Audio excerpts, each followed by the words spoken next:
Hi అండి. Welcome back to the channel. Rajendra దగ్గరికి పార్వతి వచ్చి, "ఏమండి కాఫీ తాగుతారా?" అవని ఇచ్చింది పార్వతి. ఇంకా పార్వతి అయితే కిచెన్‌లోకి వెళ్తుంటుంది. "ఏం చేస్తున్నారు అత్తయ్య?" అవని ఒక్కతే అన్ని పనులు చేస్తుంది కదా! నేను సాయం చేద్దామని వచ్చాను. మనం చేయడానికి ఏది లేకుండా అంట్లు తోమడం నుంచి వంట పని వరకు అన్నీ పూర్తి చేసేసింది అత్తయ్య అని పార్వతి అయితే అంటుంటుంది. ఇంకా పార్వతి అయితే శ్రేయ వాళ్ళ రూమ్‌కైతే వస్తూ ఉంటుంది. "ఏయ్! శ్రేయ, ఏంటత్తయ్య అవని తెల్లారక ముందే అన్ని పనులు చేస్తూ ఉంటే నువ్వింకా నిద్రపోతావేంటి? ఏ టైంకి పడుకోవాలి, ఏ టైంకి లేవాలి అనేది అన్నీ నాకు టైమ్ టేబుల్ చెప్తున్నారు అత్తయ్య. అది కాదమ్మా. నువ్వు తెల్లవారి లేచి ఇంటి పనులన్నీ చేయడానికి నీ ఇంటి పని మనిషి అనుకుంటున్నారా? ఇంటి కోడలనుకుంటున్నారా? ఇక్కడ నాకు నచ్చినట్టే ఉండడానికి బావగారు ఒప్పుకున్నారు కాబట్టే నేనిక్కడికొచ్చాను. మీ కోడలంటే ఇలా ఉండాలి, అలా ఉండాలి అని రూల్స్ నాకు చెప్పకండి అత్తయ్య. మంచి నిద్ర చెడగొట్టారు. ఛ! అప్పుడే శ్రీకర్ అయితే వస్తుంటాడు. ఏంటమ్మా ఇలా వచ్చావు? మా తరానికి, మీ తరానికి చాలా మార్పులొచ్చాయిరా. రోజులు మారలేదురా. మనుషులు, మనస్తత్వాలు మారాలి కాబట్టే అన్నీ మారిపోయాయని నాకిప్పుడు అర్థమైందిరా అని పార్వతి అయితే వెళ్ళిపోతూ ఉంటుంది. ఇంకా రాజేంద్ర దగ్గరికి పల్లవి వచ్చి, అప్పుడు పార్వతి, "ఏమ్మా ఇప్పుడే లేచావా? ఫోన్ రింగ్ అవ్వడంతో నిద్ర డిస్టర్బ్ అయింది అత్తయ్య. లేదంటే ఇంకో గంట, 2 గంటలు నిద్రపోయేదాన్ని" అని పల్లవి అయితే అంటుంటే, అప్పుడు బామ్మ, "ఆ మాట అనడానికి సిగ్గుగా లేదా నీకు? నిద్రపోవడానికి సిగ్గు దేనికమ్మమ్మ? పొద్దు పొద్దున్నే బుద్ధి లేకుండా మాట్లాడుతున్నావు. నాకు హెడ్డేక్ తెప్పించకు" అని పల్లవి అయితే అంటూ ఉంటుంది. "అక్క, కాఫీ అక్క" అని అవని పల్లవి అడుగుతూ ఉంటుంది. లేవగానే, "నాకు బెడ్ కాఫీ తాగడం అలవాటుందని నీకు తెలుసు కదా! కాఫీ కావాలి నాకు." అప్పుడు అవని అయితే, "పొద్దు పొద్దున్నే దీంతో గొడవ పడితే మామయ్య గారు టెన్షన్ పడతారు" అని లోపలే అనుకుంటూ ఉంటుంది. ఇంకా అవని అయితే కిచెన్‌లోకి వెళ్ళి కాఫీ తీసుకొస్తూ ఉంటుంది. ఇంకా కమల్ అయితే అదే టైంకి ఇంట్లోకి వస్తూ ఉంటాడు. పల్లవి కాలూపడం చూసి కమల్‌కైతే కోపం వస్తూ ఉంటుంది. "హేయ్! అరే! హేయ్! హేయ్! కొంచెమైనా కామన్ సెన్స్ లేదా నీకు? స్నానం చేయకుండా, బ్రష్ చేయకుండా ఇంకా ఇలా వచ్చి కాలు మీద కాలేసి కూర్చుంటావా? పైగా మా నాన్న ముందు." అప్పుడు పార్వతి, "రేయ్ కమల్! నువ్వొకటంటే తను రెండంటుందిరా. ఉదయాన్నే లేనిపోని గొడవలెందుకు? ఊరుకోరా. గొడవలు జరగకూడదనే ఉద్దేశంతోటే కోపాన్ని కంట్రోల్ చేసుకొని ఊరుకోవాల్సొస్తుందమ్మా." అప్పుడు ఆరాధ్య వచ్చి, "అమ్మా ఎవరికమ్మా కాఫీ?" పల్లవి పిన్ని అడిగింది తన కోసమే. "అలాగా, నేనిస్తానుండు." "వద్దమ్మా, నేను నేనిస్తానంటున్నాను కదా! జాగ్రత్త" అని ఆరాధ్య అయితే టీ తీసుకెళ్తూ ఉంటుంది. "కాఫీ అడిగంటావు కదా పిన్ని, ఇదిగో తీసుకో" అని ఆరాధ్య అయితే కాఫీ పళ్ళ మీద పారిపోస్తూ ఉంటుంది. "ఏ బుద్ధుందా నీకు? కాఫీ చేతికివ్వాలని తెలీదా? డ్రెస్ అంతా పాడైపోయింది. ఏంటిది?" అని పల్లవి అంటుంటే, అప్పుడే ఆరాధ్య వచ్చి, "ఎవరైనా ఏదైనా అడిగితే ఇలాగే ప్రెస్ రెక్లెస్‌గా విసురుగా ఇవ్వాలని నాకు నిన్ననే అర్థమైంది" అని ఆరాధ్య అయితే అంటూ ఉంటుంది. "ఏంటి? ఏమన్నావు?" "అవును పిన్ని. నేను నిన్న చికెన్ పీస్ అడిగితే ఇలానే విసిరేసావు కదా! అందుకే నేను కూడా నీలానే ఇచ్చాను పిన్ని. నిన్ను చూసి నేర్చుకున్నాను." "చూసారా అత్తయ్య? అవని అక్క కావాలనే ఆరాధ్య చేత నా డ్రెస్ పాడు చేయించింది." అప్పుడు పార్వతి, "అవని చేయించడం ఏంది పల్లవి? చిన్న పిల్లలు మనం ఏం చేస్తే వాళ్ళు అదే చేస్తారు. వాళ్ళు మనం చూసే నేర్చుకుంటారు. నిన్న నువ్వేం చేశావో ఆరాధ్య ఇప్పుడు అదే చేసింది. తప్పేముంది?" అప్పుడు బామ్మ, "పిల్లలు చేస్తున్నారంటే అది మన తప్పే అని నువ్వు తెలుసుకుంటే మంచిది." అప్పుడు కమల్, "ఓహో! యాక్షన్‌కి రియాక్షన్ అని నాకిప్పుడే అర్థమైంది. మంచి పని చేశావు బంగారం. ఇప్పటికైనా పద్ధతిగా ఉండు" అని కమల్ అయితే అంటూ ఉంటాడు. ఇప్పుడు అవని, "ఇది నీ ఇన్స్‌పిరేషన్ మరి. నా కూతురు తప్పేం లేదు." అప్పుడు శ్రేయ అయితే లోపల ఇలా అనుకుంటుంది, "ఇది పల్లవికి చేసినట్టు నాకు కూడా చేస్తుందేమో. దీంతో కొద్దిగా జాగ్రత్తగా ఉండాలి." అప్పుడు అవని, "సరే, నాకు ఆఫీస్ టైమ్ అయితుంది నేను వెళ్తాను" అని అవని అయితే వెళ్తూ ఉంటుంది. అప్పుడు పల్లవి అయితే ఇలా అనుకుంటూ ఉంటుంది, "నువ్వు ఎలా ఆఫీస్ టైంకి కరెక్ట్‌గా వెళ్తావో నేను చూస్తాను." అప్పుడు పల్లవి అటు ఇటు వెతుకుతూ ఉంటుంది. అప్పుడు అక్షయ్ పల్లవి దగ్గరకొచ్చి, "ఏంటి వెతుకుతున్నావు? నా స్కూటీ కీస్ కనిపించట్లేదండి. ఎక్కడ పెట్టావో గుర్తులేదా?" "ఇక్కడే ఎక్కడో పెట్టానంటే గుర్తుందండి. స్కూటీకి పెట్టి మర్చిపోయావేమో." "ఏమోనండి. నేను ఒకసారి వెళ్లి చూసొస్తాను. నేను ఇక్కడ వెతుకుతాను" అని అక్షయ్ అయితే అంటుంటాడు. ఇంకా అవని అయితే బయటికెళ్ళి వెతుకుతూ ఉంటుంది. "ఉన్నాయా?" అని అక్షయ్ అయితే బయటకొస్తుంటాడు. "లేవండి. లోపల కూడా లేవే." అప్పుడే పల్లవి, శ్రేయ వాళ్ళైతే అలా చూస్తూ ఉంటారు. అప్పుడే టైంకి అవనికైతే కాలొస్తూ ఉంటుంది. "హలో! Good morning madam." ఇప్పుడు శ్రేయ, అవని అయితే కంగారు పడుతుంది. "నువ్వేమో ఇంత హ్యాపీలా ఉన్నావు. ఏమైంది?" అవని ఆఫీస్‌కి వెళ్ళడానికి తొందర పడుతుంది. స్కూటీ కీస్ దొరకట్లేదని టెన్షన్ పడుతుంది. "ఓహ్! ఎందుకంటే ఆ కీస్ నా దగ్గరున్నాయి గదా!" అప్పుడు అవనితో, "గుడ్ మార్నింగ్ అవని. కొ ఈరోజు చాలా అర్జెంట్ వర్కుంది. రేపు త్వరగా ఆఫీస్‌కి రమ్మని చెప్పాను. ఇంకా రాలేదేంటి?" "మేడం నేను బయలుదేరుతున్నాను.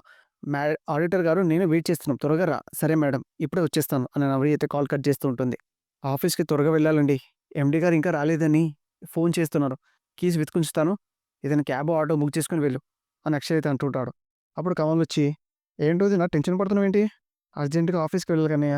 స్కూటీ కీస్ ఏమో కనిపించట్లేదు. అందుకే క్యాబ్ బుక్ చేస్తున్నాను. దానికోసం టెన్షన్ పడడం ఎందుకు వదిన? ఆఫీస్ టైమింగ్‌లో క్యాబులు సరిగ్గా బుక్ అవ్వవు. నా బైక్ ఉందిగా నేను డ్రాప్ చేస్తాను పదా. సరే అండి నేను వెళ్ళొస్తాను అని అవని అయితే అని కమల్ బైక్ ఎక్కుతూ ఉంటుంది. త్వరగా స్టార్ట్ చేయరా అని అక్షయ్ అయితే అంటూ ఉంటాడు. అదే టైంకు ఇంటి ఓనర్ వచ్చి అడ్వాన్స్ 30,000కి 20,000 ఇచ్చారు. మిగతా 10,000 2 రోజులు ఇస్తామని చెప్పారు. ఆ డబ్బు కోసమే వచ్చాను అని అయితే అంటూ ఉంటాడు. డబ్బులు అడిగితే ఏం మాట్లాడారేంటమ్మా అంటే ఇప్పుడు లేవండి 2-3 రోజుల్లో మీకు ఇచ్చేస్తాను. ఏమమ్మా అప్పుడు 2 రోజులు అన్నారు, ఇప్పుడు మళ్ళీ 2-3 రోజులు అంటున్నారు. శాలరీ ఇంకా రాలేదండి. అందుకే మీకు ఇవ్వలేకపోతున్నాను. మీ ఇంట్లో వాళ్ళకి ఒంట్లో బాగాలేకపోతే శాలరీ రాలేదనే డాక్టర్ దగ్గర తీసుకోపోకుండా ఉంటారా? ఇంటి అడ్వాన్సే సరిగ్గా ఇవ్వలేకపోతున్నారు. నెల నెల రెంట్ ఎలా ఇస్తారు?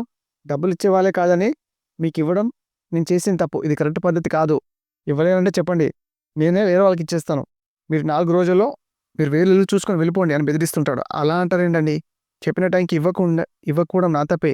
100% మీకు 2 డేస్‌లో ఇచ్చేస్తాను అని అవని అయితే అంటూ ఉంటుంది. నా డబ్బులు నాకు ఇవ్వడానికి టెన్షన్ పడక్కర్లేదంటారేంటండి? అంత డెఫినిట్‌గా ఇచ్చేవాళ్ళైతే చెప్పిన టైంకి ఇచ్చేవాళ్ళు. నేనొచ్చి ఇలా అడగాల్సిన అవసరమే లేదు. మీరు కరెక్ట్‌గా ఇస్తారని నాకు నమ్మకమే లేదు. సార్ మీరు దయచేసి అలా అరకండి. మీకు నమ్మకం లేకపోతే ఆ 10,000 ఇచ్చే వరకు ఈ ఉంగరం మీ దగ్గర పెట్టుకోండి అని అవన్ ఒక ఉంగరం అయితే ఇస్తూ ఉంటుంది. తీసుకోండి సార్. ఈ ఉంగరాలు, వస్తువులు పెట్టుకోవడానికి నేను వడ్డీ వ్యాపారస్తుడిని కాదు. 2 రోజుల్లో ఇవ్వకపోతే ఇల్లు ఖాళీ చేయాల్సొస్తుంది. అది గుర్తుపెట్టుకోండి. అప్పుడు పల్లవి ఇప్పుడు డబ్బు కోసమని ఇంటి ఓనర్ వచ్చారు. తర్వాత ఎవరెవరు వస్తారో అప్పుడు శ్రేయ అప్పులోళ్ళొచ్చి అడుగుతుంటే తల కొట్టేసినట్టుగా ఉంది. అవునా? అని కమల్ అంటూ ఉంటాడు. అంతా తల కొట్టేసినట్టుగా ఉంటే మీ తలలు తీసేసి గ్రైండర్‌లో పెట్టుకోండి. మీ హెడ్‌ఏక్ తగ్గుతుంది. హౌస్ ఓనర్‌కి మా వదిన మాత్రం ఎందుకివ్వాలి? ఇంట్లో వదిన ఒక్కతే ఉండట్లేదు కదా! మీరు కూడా ఉంటున్నారు. మీకివ్వాల్సిన బాధ్యత లేదా? అని కమల్ అయితే అంటూ ఉంటాడు. అప్పుడు పల్లవి ఏం మాట్లాడుతున్నావు బావ? అంటే ఇప్పుడు రెంటులు కట్టడానికి మేము ఉద్యోగాలు చేయాలి అంటున్నావా? బాధ్యత ఉన్న వాళ్ళైతే ఏదైనా చేయాలి. ఉద్యోగాలు ఉద్యోగాలు చేసి డబ్బులు సంపాదించిన అవసరం గానీ, డబ్బులు అద్దెలు కట్టాల్సిన అవసరం గానీ మాకు లేదు అని శ్రేయ అయితే అంటూ ఉంటుంది. అప్పుడు అక్షయ్ అవసరం లేదన్నప్పుడు మీరు ఇలా మాట్లాడకూడదు కదా! అప్పుడు పల్లవి ఎందుకు మాట్లాడకూడదు బావగారు? అందరూ ఈ ప్రాబ్లమ్ లేకుండా ఇంట్లో ఉండేవాళ్ళం. అవని అక్క చేసిన పని వల్లే కదా ఇంటికి రావాల్సొచ్చింది. ఎలాంటి ప్రాబ్లమ్ ఫేస్ చేయాల్సొచ్చింది. జరిగిందేదో జరిగిపోయింది. దాని గురించి పదే పదే నువ్వు అవన్నీ టార్గెట్ చేసి మాట్లాడక్కర్లేదు. తన వల్ల తప్పు జరిగింది కాబట్టే మొత్తం అందరి బాధ్యతని తన నెత్తిన పెట్టుకొని కష్టపడుతుంది. అందరికీ అన్నిటికీ తనే రెస్పాన్సిబుల్‌గా సమాధానాలు చెప్తుంది. ఎవ్వరికీ టెన్షన్ లేకుండా చూస్తుంది. అది గుర్తుపెట్టుకోండి. అప్పుడు కమల్ చూడండి అన్నిటికీ మా వదినే కారణం అన్నట్టు మాట్లాడుతున్నారు కాబట్టి అన్ని విషయాలు మీరు కూడా పట్టించుకోవాలి. ఇంటి బాధ్యతల గురించి మీరు కూడా ఆలోచించాలి. అర్థమైందా? అప్పుడు శ్రేయ బాధ్యతల గురించి ఆలోచించడం అంటే ఇంటికి సంబంధించిన అన్ని విషయాలు, అన్ని పనులు మీరు కూడా పార్టిసిపేట్ చేయాలి.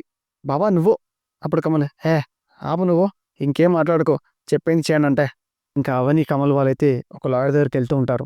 ఒక ఫైనాన్షియల్ దగ్గర ఇంటి కాగితాలు పెట్టి 50 lakhs లోన్ తీసుకున్నానండి. కానీ వాడి ఇంటి కానీ వాడి ఇల్లు వాడికే అమ్మేసినట్టు సంతకాలు పెట్టానని మా ఇంటిని హ్యాండ్ ఓవర్ చేసుకున్నాడు సార్. అప్పుడు కమల్ వాడు చాలా పెద్ద మోసం చేశారు సార్. వాళ్ళని వదలకూడదు. వాడికి నేను ఇల్లు అమ్మినట్టుగా డాక్యుమెంట్స్ మీద ఏ సంతకాలు అయితే చూపించాడో అవి నేను చేసినవి కాదు సార్. వాడు నా సంతకాన్ని ఫోర్జరీ చేశాడు. ఫో ఫోర్జరీ చేసి సంతకాలు చేసి మోసం చేసిన వాళ్ళని అస్సలు వదలకూడదు. వాడు మీ సంతకాల్ని ఫోర్జరీ చేశాడని మనం ప్రూవ్ చేస్తే ఖచ్చితంగా మీ ఇల్లు మళ్ళీ మీకు తిరిగొస్తుంది. అందుకే వాడి మీద ఫైల్ చేయించడానికి మీ దగ్గరకొచ్చాను సార్ అని ఆవిడ అయితే మాట్లాడుతుంటుంది. అదే టైంకి శ్రీకర్ అయితే వస్తూ ఉంటాడు. వదినా నువ్వు ఇక్కడికొచ్చావేంటి? కేస్ ఫైల్ చేద్దామని. కేసా? దేని గురించి? ఇంకా దేని గురించి అన్నయ్య? వదినకి డబ్బులిచ్చిన వాడు మనల్ని మోసం చేసి మన ఇల్లు దోచుకున్నారు కదా! దాని గురించి. అప్పుడు లాయర్ శ్రీకర్ వీడు నీ ఫ్యామిలీయా అంటుంటే అవును మా వదిన, మా తమ్ముడు. మీ వాళ్ళు మీ హౌస్ ప్రాబ్లమ్ గురించి ఫేస్ కేస్ ఫైల్ చేయమని అడగడానికొచ్చారు. వదినా నువ్వు కేస్ పెట్టడం కరెక్ట్ కాదు వదినా. వాళ్ళంత పెద్ద మోసం చేస్తే కేస్ పెట్టడం తప్పు కాదంటావేంటి శ్రీకర్? అప్పుడు కమల్ అయినా కేస్ పెట్టడం తప్పు కాదంటావేంటి? వాడు మన ఇల్లు దోచడం కరెక్టేనా? అరేయ్ నువ్వు కాసేపు సైలెంట్‌గా ఉంటావా? చూడు వదినా నీ అజాగ్రత్త వల్లే వాడు నిన్ను మోసం చేయగలిగాడు. లేదంటే అసలు అలా జరుగుండేదే కాదు కదా! జరిగిన దానికి తట్టుకోవడానికి నాన్నకి స్ట్రోక్ వచ్చి హాస్పిటల్ పాలయ్యారు. ఇప్పుడు నువ్వు కేస్ పెడితే ఏం జరుగుతుందో తెలుసా? ఆ ఇల్లు ఎవరి పేరు మీద ఉంది? అది ఎలా రాసిచ్చారో అవన్నీ వస్తాయి. అప్పుడు నాన్న కూడా సాక్షులు చెప్పడానికి, తన స్టేట్మెంట్ వినిపించడానికి కోర్టు చుట్టూ తిరగాల్సొస్తుంది. అదే జరిగితే మళ్ళీ నాన్న హెల్త్ అప్సెట్ అవుతుందేమో అని ఆలోచించాలి కదా వదినా! జరిగింది చాలదన్నట్టు మళ్ళా ఫ్యామిలీని కోర్టు కేసులు ఇరికించి తిప్పాలనుకుంటున్నావు వదినా? కేసుల కేసులు అవన్నీ ఏం వద్దు వదినా వదిలేయ్. అప్పుడు కమల్ వద్దని చెప్తున్నావేంటి అన్నయ్య? అంటే మన ఇల్లు మనకి తిరిగి రావడం నీకు ఇష్టం లేదా? వదిన ప్రయత్నిస్తుంటే సింపుల్‌గా వదిలేయమని చెప్తున్నావు? రేయ్ చెప్పింది అర్థం చేసుకోకుండా నీ ఇష్టం వచ్చినట్టు మాట్లాడుతున్నావేంట్రా? ఇది నా ఇష్టానికి నీ ఇష్టానికి సంబంధించిన విషయం కాదు, మన ఇంటికి సంబంధించిన మ్యాటర్. పెద్ద అన్ని నీకే తెలిసినట్టు మాట్లాడక కమల్. ఆవేశపడిపోతే ప్రాబ్లమ్ సాల్వ్ అయిపోతాయి అనుకుంటావా? ఆల్వేస్ ఆవేశపడకపోతే చేతగాని వాళ్ళగా చేతులు కట్టుకొని కూర్చోమంటావా? పొద్దున ప్రయత్నిస్తున్న మాటే నువ్వు అడ్డు చెప్తావేంటి? చెప్తే అర్థం కాదు నీకు? అర్థం కాదు రా కాదు నీకు. అప్పుడు అవనే కన్నయ్య ఆగండి ఏంటి గొడవ కాదు వదినా. ఏమంటున్నాడు విన్నావా? వదిలేయాలి. ఏంటి వదిలేసేది? ఇదేమో వదిలేసే మ్యాటరా కన్నయ్య? ఆగమని చెప్తుంటే అర్థం కావట్లేదా నీకు? టూరిస్ట్ స్టేకర్, ఇల్లు గొడవ అనేది మనందరికి సంబంధించిన విషయం.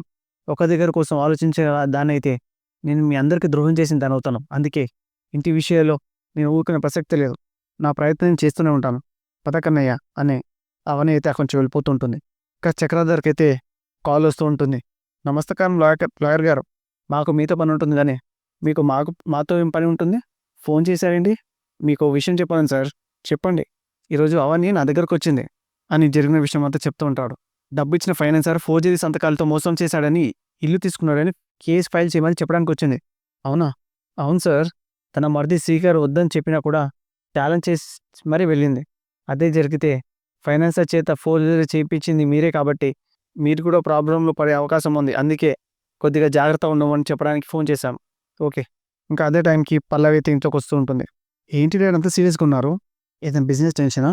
మన ప్రాబ్లమే అని చక్రధర్ అయితే అంటూ ఉంటాడు. ఇంకా ఇంట్లో అందరు వాళ్ళైతే స్నానం చేపిస్తూ ఉంటారు.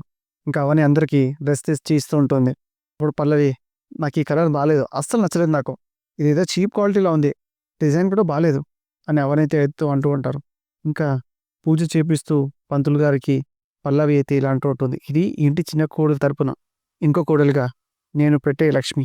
అప్పుడు పంతులు గారు, పెద్ద కోడలుగా మీ రూపు ఏదమ్మా అంటుంటే అప్పుడే అవని అయితే తీసుకురాలేదండి. రూపు లేకుండా లక్ష్మీదేవి పూజ చేయకూడదని తెలియదు అక్క నీకు? లేనప్పుడు లేనట్టుగానే ఉండాలి, కానీ ఇలాంటివన్నీ చేయడం ఎందుకు? అప్పుడే బయట నుంచి ఒకరు వచ్చి, అవనంటే ఎవరండి?